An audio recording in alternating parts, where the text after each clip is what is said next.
Hello everybody, welcome to Westport Parks and Recreation Online Tennis.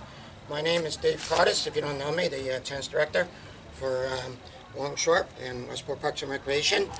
I want to introduce you to our makeshift tennis court here, basically at my home in Milford. Nice view of Long Island Sound here. Got the portable nets and rackets, a couple different types of balls. And what I want to discuss today is things that you can do at home in terms of making a makeshift court yourself.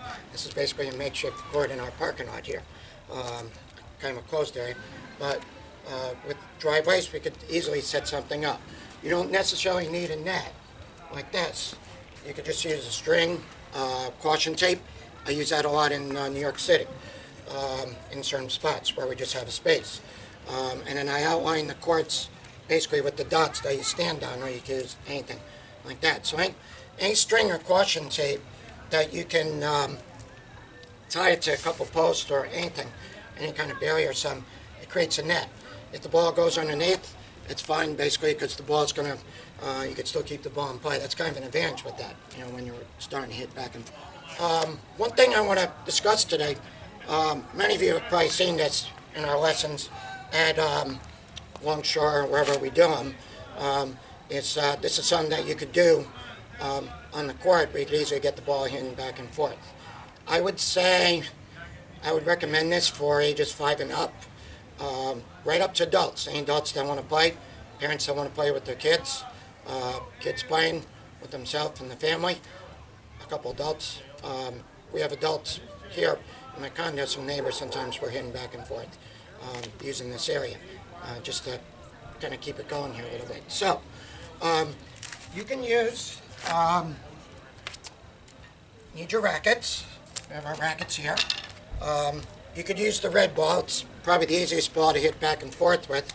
You can use the orange dot ball or the green ball. Any ball you want, really, but the green ball is going to be the quickest. Orange, not as lively, not as quick, and then the red is the slowest, basically. Or if you have a couple, dead balls, it might be. The goal, basically, is just to start getting in back and forth, really, because you're not really on a real court. So, today, we're going to use the orange ball. So, okay, and I'm sure you guys have seen this a little bit. It's basically, we're going, basically, going to start bumping up the ball. Just get used to controlling the ball.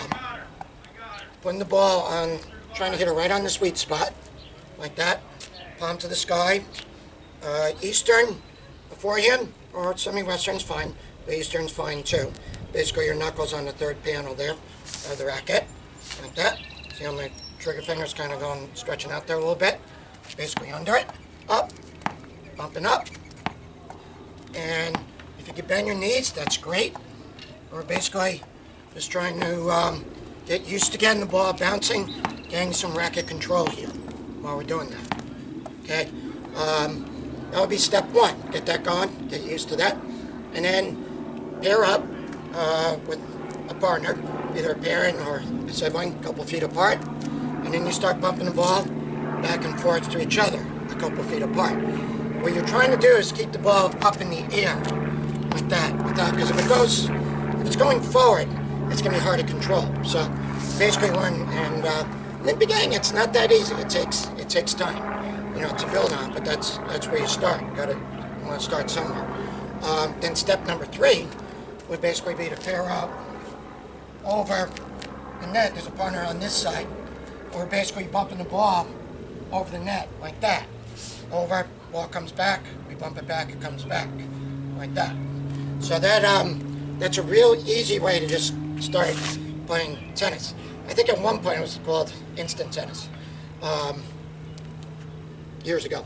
But it's a great way to get things going in a makeshift court.